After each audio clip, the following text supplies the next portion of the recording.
Muy buen día, compañeros. Hoy vamos a analizar el interesante documento de Marcos Reutemann y acerca de la formación social del Estado oligárquico en las Américas. Si ustedes me permiten, quiero compartirles a ustedes esta presentación, la cual espero pueda serles bastante útil. Vamos a darle para mejor apreciación de ustedes en la presentación de pantalla completa. Aquí tenemos. Muy bien. Es la estructura social en el orden oligárquico. Por ahí les presento al Marqués de Aycinena, un retrato de él y su visión de criolla de Guatemala. Muy bien, vamos a iniciar diciendo que se tiende a veces cuando pensamos en los movimientos de independencia de América Latina, tendemos a olvidarnos que estas batallas no fue por instaurar un orden político, económico y social de libertad, de progreso, democrático, en el orden de las ideas que inspiraron estos movimientos, como fueron las ideas de la Revolución Francesa. La realidad es de que hubieron dos líneas de pensamiento cuando hablamos de independencia o lo que generaron los movimientos de independencia en América Latina. Por un lado estaba el pensamiento democrático, claro, ese pensamiento inspirado, por ejemplo, en los grandes elementos teóricos de la Revolución Francesa, el espíritu de las leyes, el contrato social, bueno, y todas esas grandes obras que definitivamente inspiraron los movimientos democrático-burgueses en Francia. Pero por otro lado, también estaba el pensamiento oligárquico, inspirado también en el modelo inglés, que era que se podía hacer ciertas reformas sin necesidad de eliminar las monarquías, solamente era quitarles un poco de poder. Entonces, en esas dos líneas de pensamiento, en esa dualidad de pensamiento, es que se van a gestar los movimientos de independencia en América Latina. O sea, no había una sola línea de pensamiento, como algunos piensan. Casi siempre cuando nos enseñan independencia, hacemos mucho énfasis solamente en las ideas de Francia, pero realmente en el ambiente político y en el ambiente cultural también estaban las ideas del pensamiento inglés, que era una monarquía limitada, es decir, y bajo esa lucha de esas dos líneas de pensamiento es que se va a generar el movimiento de independencia o los movimientos de independencia de América Latina. Y es un tema para debatir. El modelo inglés, que era un modelo parlamentario, en donde ellos eran de la opinión de que se podía mantener el sistema de cosas colonial, el sistema colonial, lo que había que hacerle era un poco de ajustes para quitarle a la monarquía ese totalitarismo o absolutismo que tenía en el pasado. Es decir, una reforma sin eliminar el poder monárquico.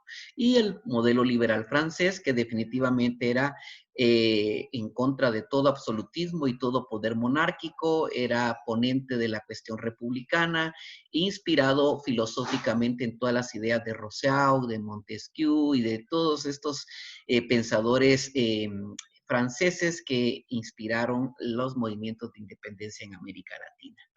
En base a esta lucha de pensamientos es que va a surgir aquí una simbiosis.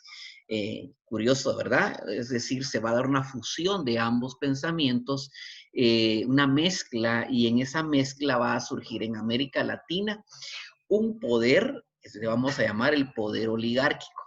Y bueno, y donde los ideales democráticos a este poder oligárquico no eran bienvenidos, fueron rechazados, y no por debilidad filosófica, sino que fueron rechazados porque representaban un peligro para el poder criollo. En este caso, los criollos, los herederos de la colonia, los que reclamaban el derecho de conquista de sus padres, vieron en los ideales filosóficos franceses un peligro por aquello de caer en el caos, en la anarquía, que darle libertad al pueblo era un peligro, que el pueblo no estaba listo para tales niveles de libertad, que América no era Francia, de que realmente había mucha ignorancia y que se necesitaba incluso proteger, entre comillas, a los nativos o a los llamados indios en América. Es decir, ellos decían que los indios en América no estaban listos para ser libres, que ellos lo que tenían que era aprender a obedecer y a sujetarse, porque para eso habían nacido. Imaginen ustedes este tipo de pensamientos. Así es como nace el poder oligárquico.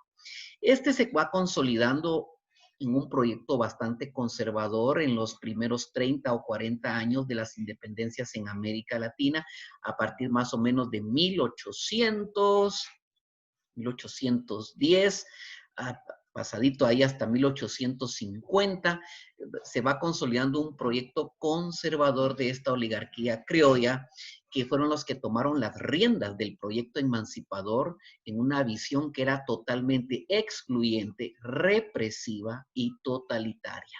Ellos decían de que las Américas no estaban listas para tales libertades democráticas, para tales derechos, porque lo que se iba a generar aquí en América Latina era un caos, era un anarquismo, y que para preservar el orden moral establecido por Dios era necesario que hubiese un poder total y controlado y dirigido, en este caso por ellos, los de la oligarquía.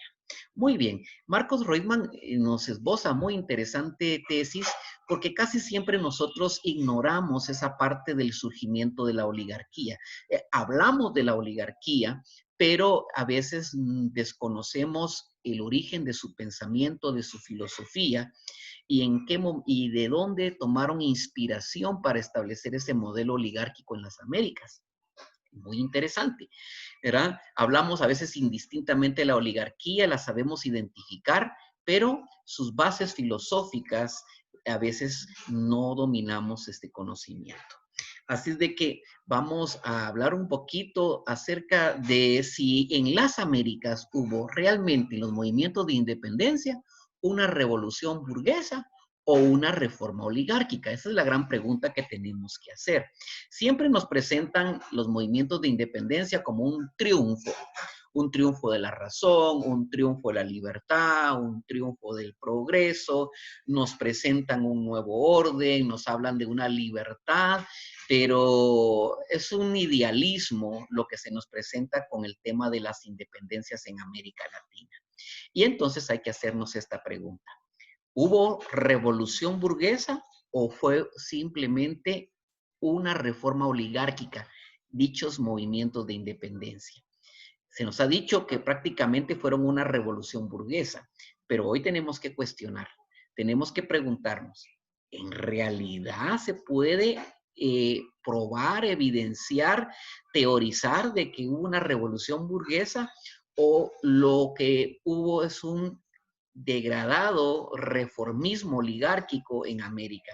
En América, Marcos Reutemann y su tesis nos dice que no hubo tal proceso de revolución burguesa. Lo que hubo fue un proceso de muchas reformas a nivel del Estado, y que la función de esas reformas o el objetivo final de dichas reformas era simplemente insertar a esas oligarquías de un pensamiento, eh, vamos a decir, totalitario, cómo insertarlas al mercado mundial a través del sector primario exportador y a la división internacional del trabajo que se estaba gestando en Europa y Norteamérica. ¿Cómo hacer para insertarse? Realmente todas las reformas que van a hacerse a nivel del Estado, una vez que las Américas alcanzan sus independencias, no es precisamente llevar una libertad a sus pobladores, a sus poblaciones, al interior de cada país naciente o república que estaba naciendo. En realidad, hacia el interno de cada sociedad latinoamericana, lo que se estaba dando era un movimiento de represión, de exclusión, y vamos a decir así, de aislamiento político y económico.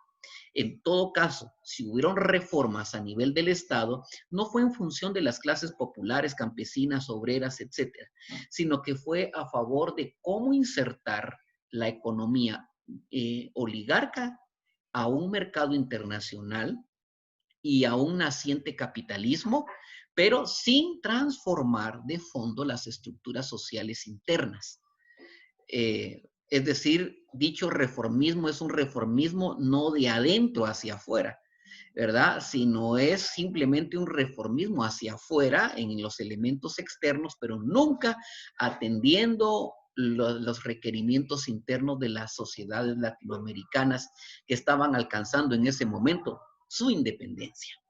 Así, por ejemplo, vamos a decir que el carácter de la burguesía en estos movimientos de emancipación y de independencia podemos caracterizar cuatro cosas que quiero que tengan ustedes presentes. Número uno, el ciclo burgués en América inició con muchas debilidades. Al contrario de la idea que nos han vendido en los libros, en las imágenes, que vemos ahí a grandes pensadores democráticos ahí y que eran de un pensamiento de progreso, no fue así. Lo que realmente vemos como burguesía, como un movimiento burgués, en los movimientos de independencia, fue un movimiento sumamente frágil, débil, no tenía la madurez ni la formación necesaria y entonces no pudieron imponer su proyecto revolucionario. No estaban listos, es decir, la independencia les ganó. Los movimientos de independencia llegaron antes de que ellos estuvieran preparados para poder desarrollar un proyecto en verdad revolucionario. Vamos a ver que como segunda característica no logró esa burguesía que llegó, vamos a decir así, no preparada a los movimientos de independencia, no logró institucionalizar dicho capitalismo, por lo que tuvo que prestarse ese movimiento burgués. Al final, mejor se aliaron con el movimiento de conservadores, de los intereses conservadores oligárquicos, tuvieron que unirse. El pensamiento de si no puedes contra ellos, úneteles. Ese pensamiento lo manejó la burguesía. Al no estar listos para un movimiento por la vía revolucionaria, entonces se prestaron, como dice, servilmente. Se prestaron servilmente a los intereses de la oligarquía y dijeron, ya llegará nuestro momento. Esperemos unos años y estaremos listos para tomar el poder. Mientras tanto, hagamos que los de la oligarquía, los del movimiento conservador, por lo menos reconozcan nuestra existencia, que estamos ahí, que existimos y que deben de reconocernos. No somos tan fuertes como ellos, pero aquí estamos. Así que, por favor, simplemente es mantener presencia. Eso fue lo que hizo la burguesía, los movimientos de independencia. Un tercer elemento es que recurrieron a compromisos, ¿verdad? Revolucionarios, pero no de abajo hacia arriba, como en un principio se manejaron en Francia, en los ideales revolucionarios y burgueses de Europa, que fue prácticamente una revolución de abajo, de las estructuras sociales, de abajo hacia arriba. Las burguesías latinoamericanas, ellos ante su debilidad ante el poder oligárquico conservador, decidieron hacer o recurrir para no traicionar sus compromisos revolucionarios a una revolución, pero la plantearon de arriba, de la élite hacia abajo. En todo caso, el pensamiento era, si los de abajo alcanzan algo, que lo alcancen, pero primero vamos nosotros. Un pensamiento que creo que sigue prevaleciendo dentro de nuestra sociedad actual. En el pensamiento de decir, toda revolución va de arriba hacia abajo, porque aquí los que encabezan el beneficio de cualquier revolución o de cualquier transformación social siempre va a ser una élite. Y si alcanza, los de abajo que alcancen algo, pero ellos van de último. Y el cuarto precepto de la burguesía, de este carácter de la burguesía, que no estaba lista para tomar el poder en el momento de las independencias, fue cuando finalmente alcanza la madurez. Vamos a ver aquí que un poquito más adelante cómo la burguesía alcanza a partir de los años de 1850 en adelante, aquí en Guatemala sería los años de 1870, con Justo Rufino Barrios y Miguel García Granados. Pero cuando ellos, los movimientos liberales en América Latina, alcanzan su madurez, han crecido lo suficiente, en este caso, su renuncia, ellos ya no son capaces de renunciar, no estuvieron dispuestos a renunciar para tomar el camino de una revolución consecuente. Ellos ya estaban prácticamente oligarquizados. Es decir, el proceso de volverse oligarcas estaba consumado y no fueron capaces de regresar a sus principios fundamentales y decir, bueno, ya alcanzamos la madurez, ya tomamos el poder y ahora que ya tomamos el poder, regresemos a nuestros postulados iniciales, a la esencia de nuestro liberalismo. No, ellos decían, estamos bien. Al final de cuentas, hemos, hemos estado cómodos. Entonces, ellos prácticamente la burguesía, a partir de los años 70, 1870, con la revolución del café a nivel latinoamericano, ellos, la burguesía que alcanza el poder a través de movimientos revolucionarios liberales, ¿verdad? Aquí en Guatemala, para referencia de todos, con Barrios y Granados, en este caso, terminaron traicionando, renunciaron, no estuvieron dispuestos a regresar a tomar el camino de la revolución consecuente que en los inicios del siglo XIX estaban proponiendo.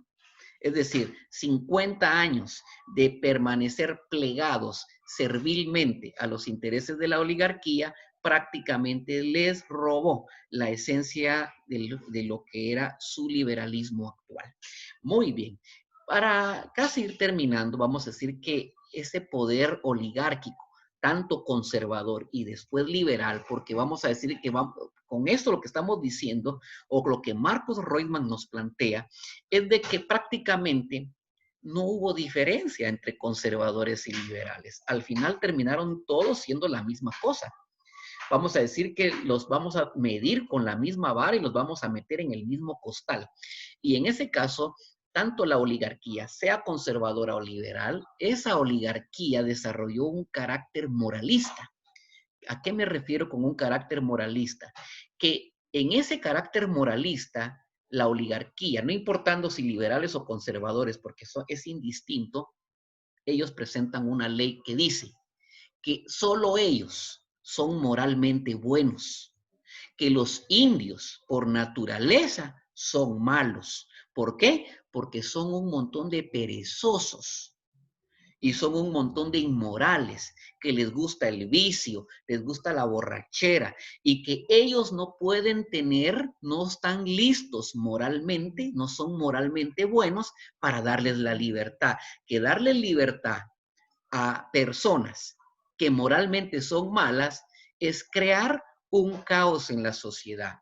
En otras palabras, la oligarquía dice, nosotros, miren esto, nosotros designados por Dios, somos los únicos que podemos tener libertad.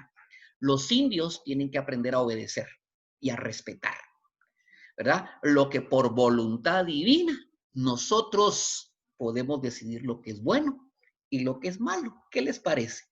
¿Qué les parece a ustedes este pensamiento? En ese orden de ideas no hay lugar para la desobediencia. Indio que desobedezca, indio que hay que azotar, ¿ya?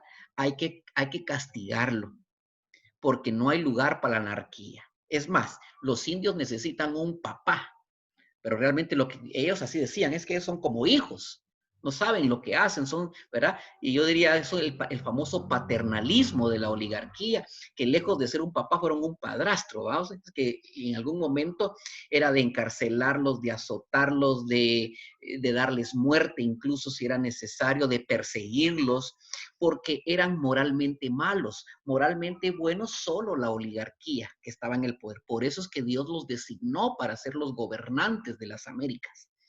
Qué tremenda filosofía o pensamiento que sustenta tanto el movimiento liberal como el conservador. Y es ahí donde van a surgir entonces, ya en el siglo XX, que lo vamos a ver mucho más adelante, esos movimientos de rebelión, esos movimientos de emancipación en movimientos que van a ser el nacimiento de los movimientos de izquierda. Pero eso no nos adelantemos. Muy bien. Y entonces acá tenemos que el momento de en el momento de los movimientos liberales en América, cuando llega ese momento, los liberales, estos han dejado por completo todos sus ideales. Ellos abandonaron todos sus ideales originales. Estos se hicieron prácticamente oligarcas, igual que los anteriores, y tenían una doble cara. Por un lado, la cara que ellos presentaban al mundo, al exterior, para que los otros países del mundo los vieran, ellos se presentaban como los liberales, como los señores, los guardianes del orden. Estos favorecían siempre al capital inglés y al capital norteamericano. Prácticamente mostraban así una condescendencia con el capital inglés. Señores ingleses, pasen adelante, vengan a explotar nuestras costas del Atlántico, vengan, agarren, lleven, ¿verdad? Y también a partir de finales del siglo XIX, al capital norteamericano. Ese era el rostro externo de la oligarquía. E internamente, el rostro hacia adentro era un rostro despótico, era prácticamente autoritario, de prácticas precapitalistas. El capitalismo que se proyectaba hacia afuera no era real hacia adentro. Hacia adentro, prácticamente todas las prácticas eran prácticas serviles, casi que esclavas, en donde no había los elementos capitalistas, eran realmente muy pocos, muy pobres, prácticamente era una cuestión todavía colonial. Esta es, en primera instancia, un primer resumen de este documento de Marcos Reutemann. Voy a dejar de compartir presentación para esperar que esta pequeña introducción, este video de introducción pueda servir en el análisis de estos documentos. El documento todavía es muy extenso.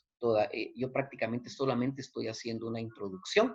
Espero que la lectura de ustedes pueda ser profunda, reflexiva, analítica y que ustedes puedan en algún momento tomar la debida nota de estos elementos que para mí son interesantes para la comprensión de lo que es la historia americana. Muy bien, compañeros, que tengan ustedes un buen día. Hasta pronto.